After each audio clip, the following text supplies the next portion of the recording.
Hello everyone, we are doing our second lesson, what is around us. We have already seen our earlier two videos about lithosphere, then about hydrosphere. Today we are going to do about atmosphere. Atmosphere जैसे आप लोग सब जानते हैं, हमारा जो अर्थ है, अर्थ के चारों ओर यानी 16 किलोमीटर, अर्थ जो हमारा जो अर्थ है उसके ऊपर से 1600 किलोमीटर ऊपर तक ये एटमॉस्फेयर रहता है। ठीक है, लेकिन ये एटमॉस्फेयर में जो है तीन मेजर कंपोजिशन क्या है आपका, 78% जो है आपका और नाइट्रोजन रहता है। यानी 78% मतलब अगर आप सोचो ऐसे बनाओ तो ये पूरा जो है आपका नाइट्रोजन रहता है। 78% इज नाइट्रोजन, 78% नाइट्रोजन होता है और आपका इसमें होता है 21% जो है आपका ऑक्सीजन होता है। 21% जो है ऑक्सीजन होता है और जो 1% जो रहेगा ना, ये 1% इसमें ये 21% ऑक्सीजन के बाद जो 1% रहेगा वो अदर गैसेस होते हैं। Other gases are 1%। ठीक है, तो ये जो आपको लगता होगा कि ज़्यादा तो हमको ऑक्सीजन की ज़रूरत है, नाइट्रोजन इतना क्यों रहता है। एक्चुअली जो हमारे जितने भी प्लांट्स हैं ना, उनकी जो ग्रोथ वगैरह के लिए, उनका जो फूड बनाना जो उनका मेन काम है, उसके लिए नाइट्रोजन की बहुत ज़रूरत पड़ती है। ओके, अब ये अदर गैसेस में सब चीज़ें आ जाती हैं आपके, वाटर वेपर, कार्बन डाइऑक्साइड और जितनी भी जहरीले गैसेस, वो सब जो है जाके आपकी बनती हैं 1%। ठीक है, और आपने देखा होगा कि जैसे जैसे हम ऊपर जाते हैं, जैसे जैसे अर्थ से ऊपर जाते हैं, तो वैसे वैसे ऑक्सीजन की लेवल्स जो हैं वो कम हो जाती है। यानी जैसे आपने देखा होगा माउंट एवरेस्ट जो चढ़ते हैं ना, जो लोग माउंटेनियर्स जो एवरेस्ट पे चढ़ते हैं, वो सब लोग अपने पीठ पे ऑक्सीजन का सिलेंडर लेके चलते हैं। क्यों? क्योंकि जैसे जैसे ऊपर जाते हैं ना, ऑक्सीजन की लेवल कम हो जाती है, तो वहाँ पे ब्रीदिंग की भी प्रॉब्लम हो जाती है। आप अगर कभी लद्दाख कहीं घूमने जाओ तो या जो हमारे जो सिपाही सियाचिन में रहते हैं, वो सब लोगों को भी ऑक्सीजन का सिलेंडर मतलब वो लोग रखते हैं। जैसे हम फर्स्ट एड रखते हैं ना, जैसे हमारे इधर बैंडेड वगैरह रखते हैं, तो वैसे उनको ऑक्सीजन सिलेंडर रखना पड़ता है। कभी भी जैसे आपको थोड़ा सा कुछ प्रॉब्लम हो तो ऑक्सीजन तुरंत लगानी पड़ती है। लद्दाख वगैरह घूमने जाओ, अगर आपका थोड़ी बॉडी हैवी है तो, या फिर बहुत ज़्यादा आपने कूदना वगैरह या बहुत ज़्यादा दौड़ वगैरह लगाई, तो आपको ऑक्सीजन की ज़रूरत पड़ जाती है। तो पता है वहाँ पे जो पुलिस पेट्रोलिंग होती है ना, तो वो लोग ऑक्सीजन के सिलेंडर अपने साथ लेके घूमते रहते हैं। जो टूरिस्ट प्लेस में कभी भी किसी को ज़रूरत पड़ती है तो वो तुरंत वहाँ पे ऑक्सीजन लगाते हैं, क्योंकि they are on high altitudes, वो हायर एल्टीट्यूड्स पे होने की वजह से वहाँ ऑक्सीजन की कमी होती है। तो ये है ऑक्सीजन। तो एटमॉस्फेयर के बारे में आज हम पढ़ेंगे। द स्फीयर ऑफ, यहाँ पे आपके पेज नंबर 8 में पूरा लिखा हुआ है, आप ध्यान दीजिए। The sphere of air that wraps earth from the sides is called atmosphere. It extends up to 1600 kilometers from the earth's surface. It cannot be seen clearly with our naked eye like a lithosphere, hydrosphere. Atmosphere composed of various gases, water vapor, dust particles, smoke, salt, microorganisms, etc. Atmosphere is colorless, odorless and transparent. Solid, liquid and gaseous elements are included in atmosphere. It contains approximately 78% nitrogen, 21% oxygen and 1% gases. Okay, as I said, atmosphere हमारा जो है अर्थ से 1600 kilometres तक रहता है। उसके बाद जो है जैसे आपके एटमॉस्फेयर जो प्लेन्स वगैरह उगते हैं वो उसके अंदर में ही उगते हैं, लेकिन जो हमारे सैटेलाइट्स वगैरह जाते हैं ना, वो उसको क्रॉस करके जाते हैं। ठीक है, तो 1600 किलोमीटर्स तक हमारा एटमॉस्फेयर रहता है। और जैसे लिथोस्फीयर है यानी धरती, उसको आप देख सकते हो। उस कई बार आपने बचपन में मट्टी भी खाई होगी तो उसको टेस्ट कर सकते हो, ठीक है। और हाइड्रोस्फीयर यानी पानी, उसको भी आप पी सकते हो, पीते भी हो। उसका टेस्ट कई जगह का पानी अलग होता है, कहीं का टेस्ट अच्छा लगता है, कहीं का अच्छा नहीं लगता। ये सब आप देख सकते हो। जैसे मिट्टी में है, आपको स्मेल भी होती है। जैसे बारिश के टाइम होती है तो मिट्टी का जो स्मेल है वो बहुत अच्छा लगता है हमको।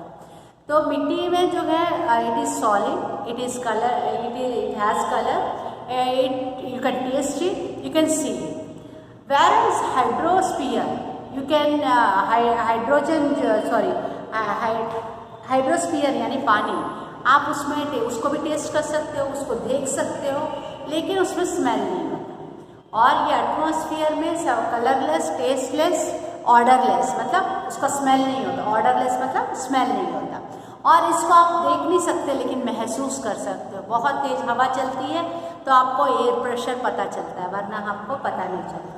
लेकिन जब हमको जैसे समझ लो एक बड़ा ड्रम में कुछ लिक्विड रखा है, पानी रखा है, उसको हमको पाइप डालते हैं नीचे जो है छोटे वाले में लाना पड़ता है। तो हम क्या करते हैं, पाइप का एक छोर वो ड्रम के अंदर डालते हैं, दूसरे छोर में क्या करते हैं, हवा मतलब अपने मुंह को अंदर, मुंह के अंदर उस पाइप को लेके हवा सक कर देते हैं, मतलब हवा निकाल देते हैं, तो पानी अपने आप ऊपर आता है। तो यानी आप एयर प्रेशर हटा दे रहे हो तो पानी फ्लो करने लगता है। तो ये सब में आप अपना एयर प्रेशर देख सकते हो, महसूस कर सकते हो। When we go higher from the surface of the earth, the amount of gases in the atmosphere decreases. Carbon dioxide is very heavy, so it is found more in the lower layer of the earth. जैसे इसमें बताया, जैसे मैंने पहले बताया कि जैसे जैसे आप अर्थ से ऊपर जाते हो तो आपका एटमॉस्फेयर लेयर्स है वो पतले पतले हो जाते हैं, मतलब कम क्वांटिटी रह जाती है ऊपर। और कार्बन डाइऑक्साइड हैवी होने की वजह से हमेशा धरती के पास में ही वो रहता है, इसीलिए आपके प्लांट्स वगैरह वो आराम से फोटोसिंथेसिस में पता है ना कार्बन डाइऑक्साइड की ज़रूरत पड़ती है, तो वो हमेशा ज़्यादातर नीचे ही लेयर्स में मिलता है। Ozone has gas comprised of very small proportion of air. This gas absorbs ultraviolet rays from the sun and protects the earth from excessive heat of sun. This gas is more in proportion in the morning in the open ground than in the air near the sea. Ozone के बारे में हम लोग पढ़ते हैं, ozone layer वगैरह। Ozone मतलब oxygen 3 ozone बोलते हैं उसको, ऑक्सीजन 3 को हम ओजोन बोलते हैं, ठीक है। वैसे ऑक्सीजन का फॉर्मूला क्या है, O2 है, और ये ओजोन जो है O3 है, ठीक है। ओजोन का काम क्या है कि ये सन से जो अल्ट्रावायलेट रेस जो बहुत ज़्यादा हीट हमारे तक पहुंचती है उसको वो वापस कर देती है, और मतलब उसको वो ऐसे करके हमें अर्थ को वो प्रोटेक्ट करता है ओजोन लेयर, ठीक है।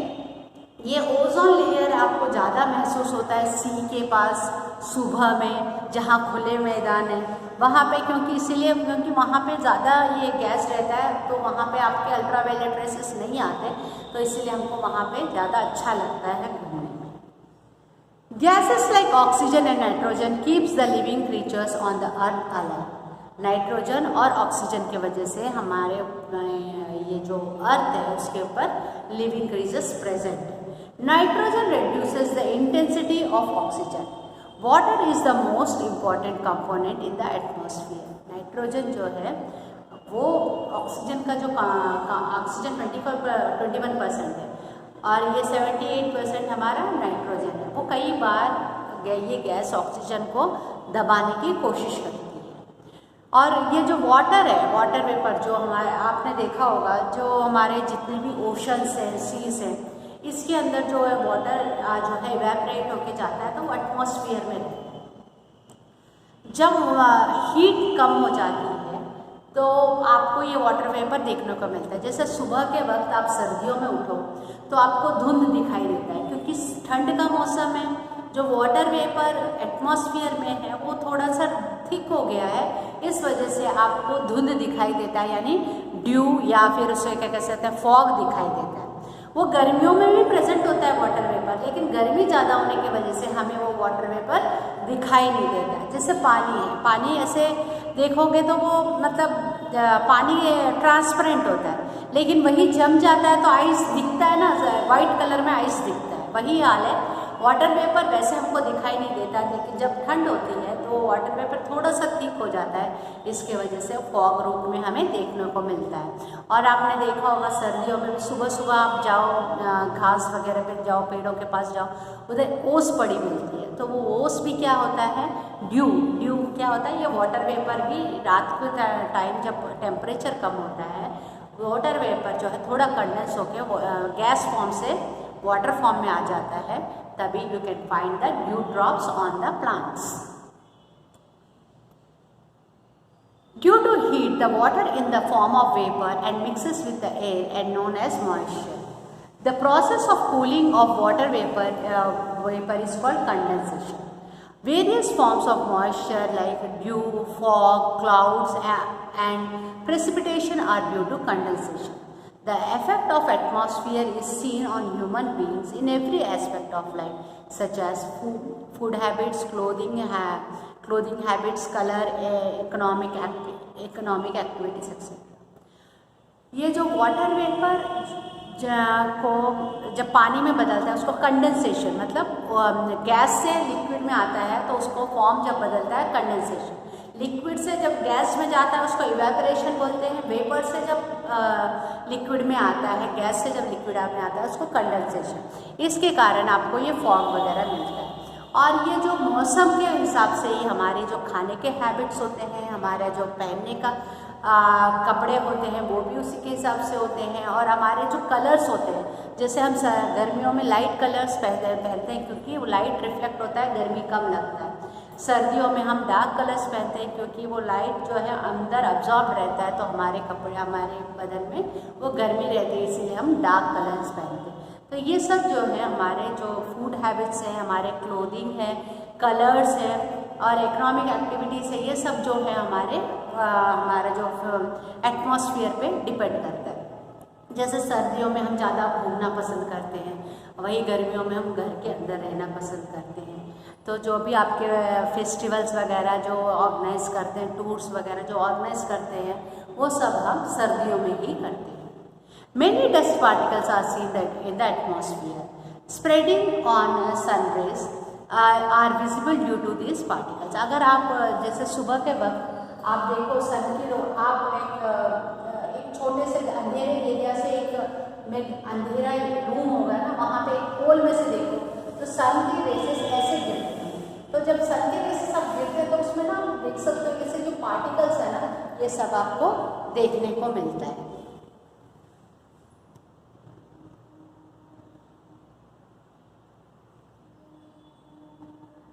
It is due to the dust particles that it does not suddenly turns dark after the sunset, and it does not suddenly bring light after the sunrise. जैसे कई बार होता है हम सूरज को डूबते हुए देखते हैं, सूरज डूब रहा है, सूरज डूब जाता है, लेकिन फिर भी थोड़ी देर आपको जो है रोशनी नजर आती है। क्यों?